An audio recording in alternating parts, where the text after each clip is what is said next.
Your Royal Highness, Lords, Ladies and Gentlemen, I didn't actually think anything could be worse than a Nuffield interview, but this is. I'd like to start with a huge thank you to Richard and the family for their support, and to the Nuffield Farming Scholarship, and to my joint sponsors, the Worshipful Company of Fruiterers and the Three Counties Agricultural Society, for giving me what has been an amazing opportunity. The last 2 years has been a whirlwind of travel, learning, thinking, observing, and most of all, meeting a lot of brilliant and really very generous people. At our Contemporary Scholars Conference, the wow for me was the people in the room with me.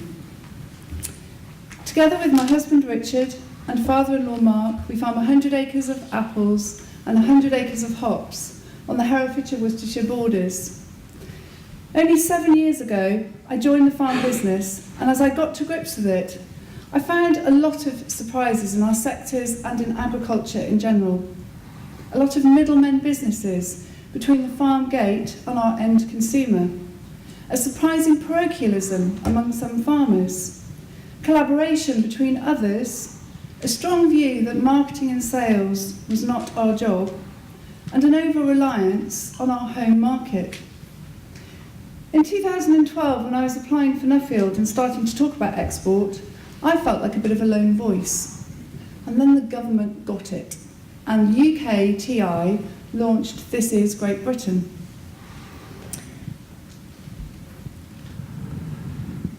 Since then, everybody's been talking about export, and some sectors have succeeded.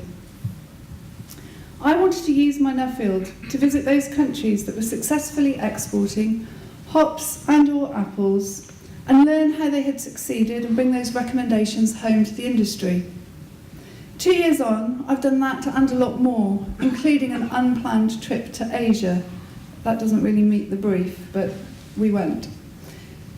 My report makes recommendations for our farm's 3 sectors: hops, cider apples and eating apples. And for each, I've had a look at the global market, the British market, the consumer trends, the consumer requirements, the points of difference for British growers, and have made recommendations for each sector on our priorities for export, and I couldn't help myself also for import substitution. 12 minutes is not long enough, so I'm going to give you 3 overarching recommendations.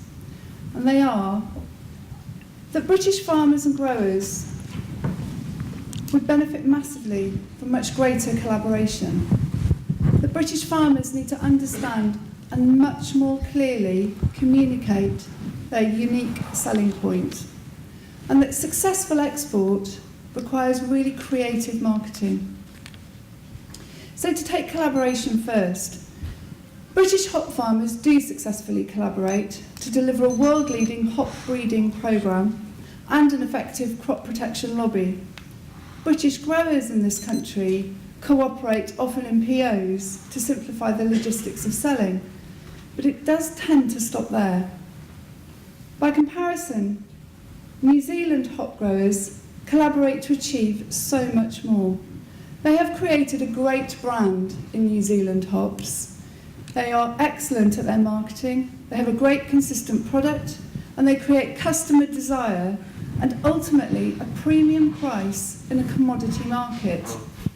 There are lots of other examples of collaboration in my report, but to prove that British farmers can collaborate on the big strategic issues, I wanted to share something that happened to the 2013 Nuffields at our Contemporary Scholars Conference.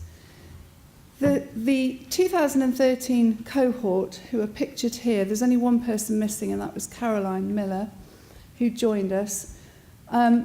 We had a briefing in London, and when the group asked what the government strategy for UK agriculture was, one senior policymaker responded with, "The UK doesn't need to grow food. We can buy it from wherever we want in the world." Needless to say, the scholars were astonished, and Stephen Watkins challenged us to write our own strategy. We collaborated to draw up a comprehensive national strategy, and it's now available on the Nuffield UK website for today's policymakers, the NFU and the media to reference. It resulted in a clear vision, concluding with driving innovation, export and growth in the sector by an additional 25% by 2025, a clear target for us all. So that's collaboration. Moving on to the USP, the unique selling point. The definition and clear communication of a USP is a fundamental principle of good marketing. When I took a role at the end of 2012 to raise the profile of British hops in the world, it seemed that the USP was something to do with our soil and our climate, our terroir. This seemed to be delivering hops with aromas that contained delicate complexity, and that seemed to be our point of difference. But there was little to substantiate this statement. And our brewing customers are scientists, so I felt it was important to try and give this USP some scientific validation. I used my Nuffield to co-author a technical paper with our hop breeder, Dr. Peter Darby. He's world-renowned in hop breeding circles. And I presented it at a technical conference for over 200 brewers of the Asia-Pacific region. That was in Vietnam this March. So actually I've written 2 reports for my Nuffield. The business conference contrasted sharply with a country where fruit and veg is literally sold off the pavement. The paper explains why British hop terroir is unique in terms of the hop growing regions of the world, and it identifies one hop oil, myrcene, as the contributor to this delicate complexity. The left-hand axis on this chart is the measure of that hop oil myrcene. The British hop varieties are along the bottom: Fuggle, Challenger, Target and Cascade, and they were grown in 3 countries: the USA in green, New Zealand in red and the UK in blue.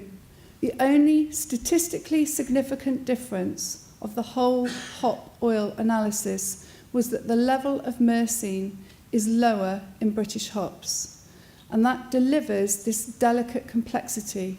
That's very important because it's something now that brewers of the world are looking for. So I used my Nuffield to substantiate our USP, and I used the speaker slot to put British hops firmly on the map in Asia. That's a new market, a new emerging market for us.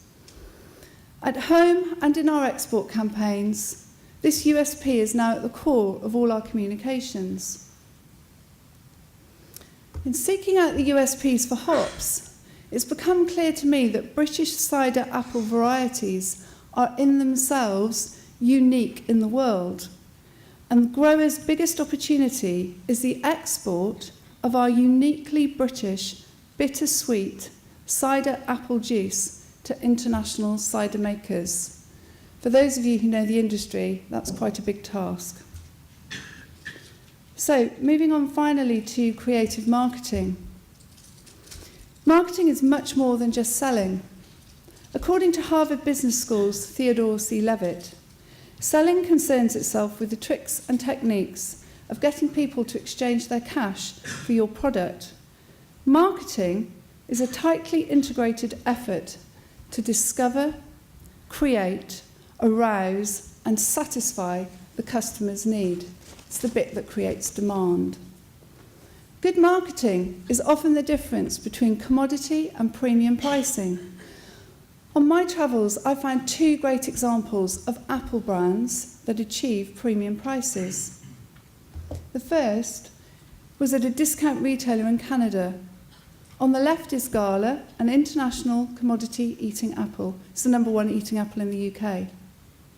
On the right, also sold loose, no fancy packaging, is Honeycrisp. It's an American apple that is sweet and crispy, and it's well marketed, and it achieves a price premium as a result, more than double the price of the commodity apple. The second was in New Zealand. When we landed in Christchurch, we took a taxi to the hotel. When the driver discovered that we were apple farmers, he stopped the cab, he got out and retrieved his call bag from his boot. He wanted us to try his Eve apple from New Zealand. Amazing customer loyalty. I can't imagine a taxi driver at Heathrow doing the same, sadly. Ironically, I went on to meet the grower of this trademarked apple a few days later. He had recognised that today's apple consumer and retailer wanted a 100% red apple. So he had used creative marketing and branding to create a premium product out of a commodity apple from the Braben family. It's also on sale in Morrison's in the UK. As well as export, British apple growers have a huge import substitution opportunity. This slide shows mock-ups of single and double apple packs. I didn't have a Union Jack sticker to stick on them, but if you could just imagine a Union Jack sticker. It's my belief that we need to market fruit and veg in a new way. We need to take responsibility for the obesity juggernaut in this country, and we need to much more clearly communicate the health benefits of fruit, especially apples. We need campaigns that create a demand for apples, and we need to make apples available as a head-on alternative to other on-the-go snack options. People don't eat at home anymore. So whether it's in the garage, the corner shop, or the supermarket, apples need to be on sale, whole or cut, but with their skins, and presented in a ready-to-eat, convenient format, right beside the sweets, crisps, and chocolates. This is going to take collaboration by growers to fund campaigns. It's going to take clearly defined USPs for apples that focus on taste, freshness, and health. And it's going to take creative marketing campaigns that create so much demand for British apples that our retailers want to replace the imports. My Nuffield travels have led me to the conclusion that British farming has a whole lot to be proud of. In world terms, we have some of the least irrigated crops, the highest farm assurance standards, the tightest regulations, the highest quality varieties and growing systems, and some of the most innovative and forward-thinking growers. We have one of the best reputations in the world, a British integrity, heritage and history, a brand that can be trusted around the world. We live on a very small island with high land prices and high labour costs. We represent 1.5% of world hop production. To have a financially as well as environmentally sustainable future, UK farming needs to become much prouder of what it does, and it needs to use collaboration, USPs and creative marketing to turn commodities into products that attract premium prices and market and sell them for export as well as within the UK. To conclude, my Nuffield experience has given me so much more than just a chance to travel. Before Nuffield, I wouldn't have had the confidence to express any of these opinions in agric circles, and I certainly wouldn't have co-authored a technical paper for international brewers, nor spoken at a number of conferences. It's been a remarkable personal journey for me, and I feel like it's only just begun. Thank you, Nuffield.